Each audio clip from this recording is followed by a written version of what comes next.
Hello viewers, welcome to UN College Digital Class. I hope all of you are in good health and good mood, and let's learn about object oriented programming using C++.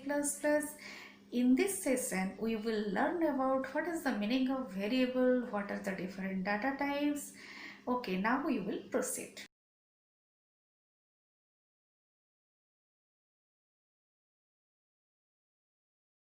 In any programming language, we deal with number of data, we deal with number of variables.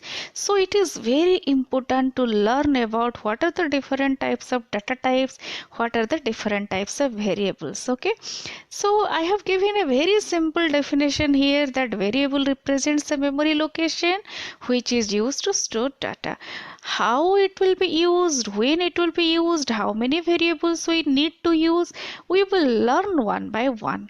Okay, this is only the basic definition that what is the meaning of variable. Okay, it is just like a container. Suppose you are going to the market, you are taking a bag with you because you need to place some whatever you will purchase, you need to store all those inside the bag.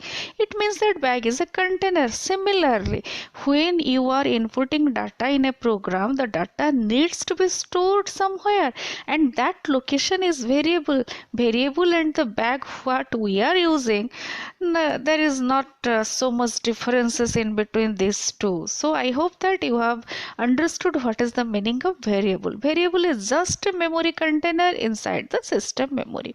Then we will proceed to the next slide. Yes, I have represented here there are different types of data types. Actually, from morning, okay, when we wake up from the bed till night, we deals with lots of data. We deals with our name, our identity, our PAN card number, then our driving license number, their house number, our phone number, friends phone number, lots of things. It means that we are dealing with data and only data. In this way, all the programming languages in the world deal with data only, and in C++ the data can be categorized into three categories. Those are I have represented here: user defined, derived and primitive data type. First, we will discuss what is the meaning of primitive data type or the basic data type. Then later we will learn it one by one. So I hope that you have understood what is the importance of data in our life. Okay, actually the data are different. The way we are representing our name is different. The structure which is used to represent your account number or PAN card number or phone number. So there are various categories of data, and first we will learn what is the meaning of basic data types or primitive data types. Let's proceed to the next slide. Yes, I have represented here primitive or basic data types. If you have gone through C, if you know a little bit about C, or if you are very much comfortable with C, then it will be very easier for you, because everything whatever data type are available in C, all are used in C++. Apart from all those, C++ uses some advanced type of data type which we will learn later one by one step. Okay, so first we will discuss what are the primitive or basic data types.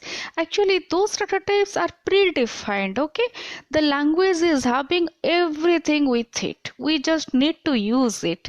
If we will need something extra, then we will derive it, we will define according to our own way, and those are called as derived data type or user defined data type. Okay, suppose you are purchasing something from suppose you are taking a cup of tea in a particular tea shop, then it may be called as predefined. Now you cannot change the way you need. Okay, so but if when you are making a cup of tea at home, you may put more sugar, more milk. In this way, now it is user defined. You will change it in your own way. Okay, in this way. So some data type are available with the programming language, those are predefined, we cannot change it, we can only use it. But some data types we can change it according to our requirement. We will learn it later. In this session, first we will learn very basic concept, that is primitive or basic data type. Then First, here we will discuss one by one. First one is int. You know that what is the meaning of int. Int is a keyword which is used to represent integer. Okay, and it size is usually 4 bytes, and I have given the range, means from what extent up to what extent it can store the value, and also I have given one example of salary, and in that case int is the data type and salary is the variable. Then the next one is float. Float is used to store the floating point number. I have already given one example also here, that float area, you can use any name as variable names. Yes, when you are writing a program, you need to input some data, or you need some memory location as variable, then there are some syntax of declaring a variable. Okay, when we will write a program, we will be very clear on it, so don't need to be worried. Then the next one is double. Double is more advanced or more enhanced in comparison to float. Float and double are basically similar type, but in case of float, it is taking 4 byte, double is taking 8 byte, and for that reason double is having more extended feature, more extended memory location to store a large number of precision value, decimal value, and exponential value also. Then we will discuss about character data type. Character data type is taking 1 byte, and it is when we are using a character value that is enclosed within a single quote. I have given an example here, char c equal to a. Char is the keyword, c is the variable, and a is the value. Then boolean. Boolean, in number of cases when we are writing a program, we need to represent true or false. We need to represent yes or no. In that case, there is a very beautiful feature available in C++, or data type available in C++, that is boolean. Boolean always indicates true or false. We cannot store anything else. If you want to store numeric, then use integer. If you want to store decimal or exponential value, then use float or double depending on the size of the value. If you need to store a character value, then use char variable, char data type. But if you need to use only true or false, or yes or no, in that case use boolean. Then next one is void. Yes, it is very powerful feature of programming language like C and C++ and Java. Number of programming languages use void. Void means nothing or no value, just like zero. When we are talking about zero is not having any value, but that is very powerful. Similarly, in case of C++, void is also powerful, but we will learn it later how void is powerful. And another thing, we cannot declare any variable of void data type. Void is a data type, but we cannot declare a variable of void data type. Okay, then where void is used, this is a very interesting interview question, but we will discuss it later. Then the next one is yes. These are the basic data types what we have discussed till now. Those are int, character, float, double, void, all this, and boolean also. Yes, type modifier, it means that those are the basic types, no doubt, but we can modify the basic type up to some extent by using some modifier, and those are called as type modifier. And those cannot be used everywhere. Modifier cannot be used everywhere. We can use it in up to some extent in some specific data type. Okay, then those, first we will discuss what are the modifier, then we will discuss where all this can be used. The modifiers are signed, unsigned, short, long. Okay, now we will discuss one by one, and we will discuss that where all this can be used.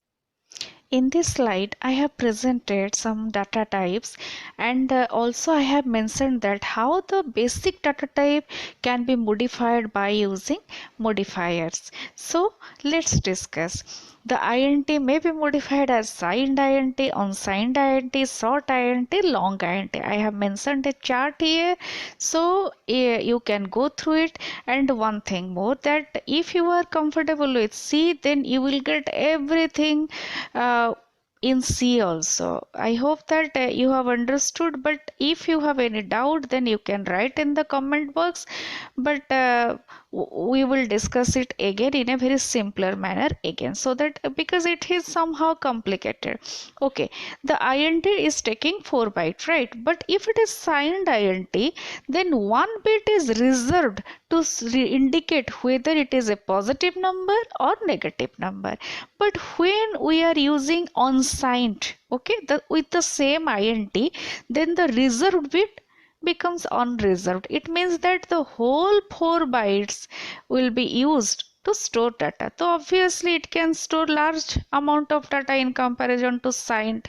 Okay, and in the same case as short INT, and it is implemented in the same way, signed and unsigned, on long and on double, and also on character. If the character is signed, then 1 bit will be reserved. If the character is unsigned, then the bit will be not reserved.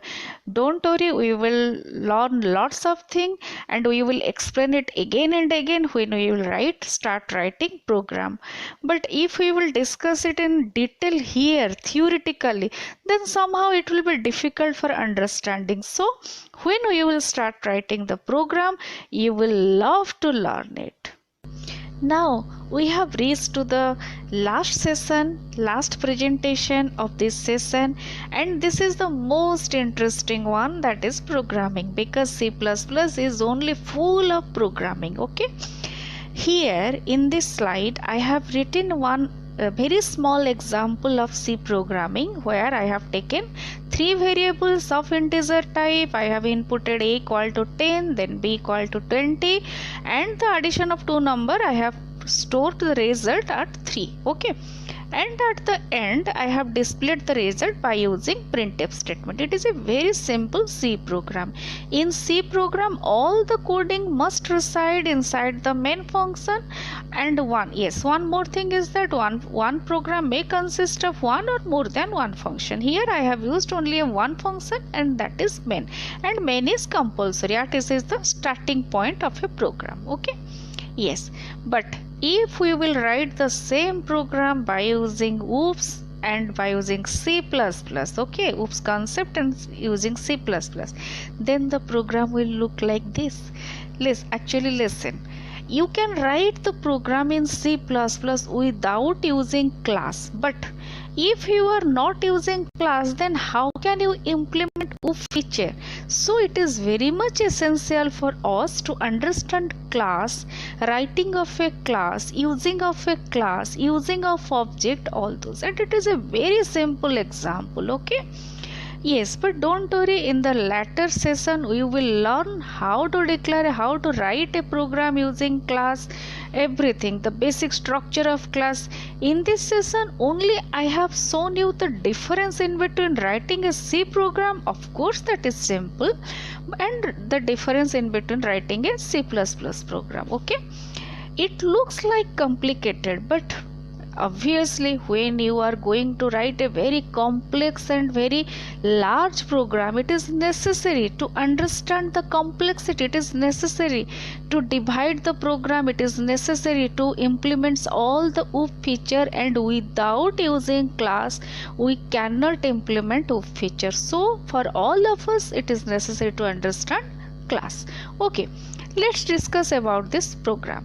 I have used a class demo, and according to OOP feature, all the coding, all the data member and member method must be inside a class. Okay, so I have used the int abc as data member inside the class demo, but in C program abc are used as data.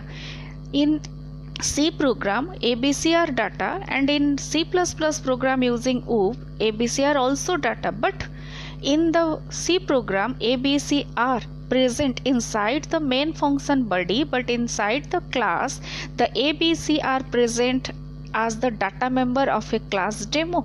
This is the difference. Then the second difference, I have written a equal to 10, b equal to 20, c equal to a plus b, everything inside the main function. Here I have used two different methods, one void input and void sum. And void input, inside the void input I have placed the initialization, means I have placed the value inside the variables, and in the sum the calculation part and displaying the result. And in the main function we have created one object, that is d, and the object is of type demo. Just like when you are writing int a is the variable of int type. Similarly, d is the object of class demo type. It means that demo is a data type and d is a variable. Then d dot input, because demo is containing all the coding, so obviously d is containing all the properties of the class. Then d dot input, it will call the input method. D dot sum, it will call the sum method. Don't worry, we will learn it in details in next session. Don't worry at all. Yes, before ending the session, one more point is that here we have used cout, but in C programming we are using printf. Printf is used to display the output, display the message, and it is the same case with cout also. Okay, and yes, one more thing is that in the next session I will give a details chart about the different data types, their size, their structure, everything. So you don't need to worry about all those, because it is somehow vast, and we will learn more and more in next session. I hope you have enjoyed. Thank you very much for watching. Thank you so much once again. Have a great day.